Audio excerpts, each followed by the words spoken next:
All right, testing out this new pressure switch I just put in. Checking so when the water goes down, the pressure,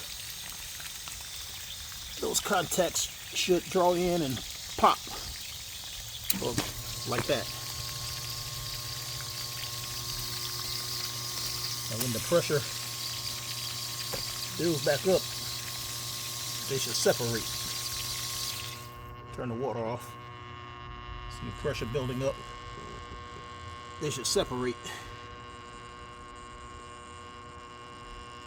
Once it gets to 60 psi. Okay. All four separated. We'll turn the water back on. It should pop.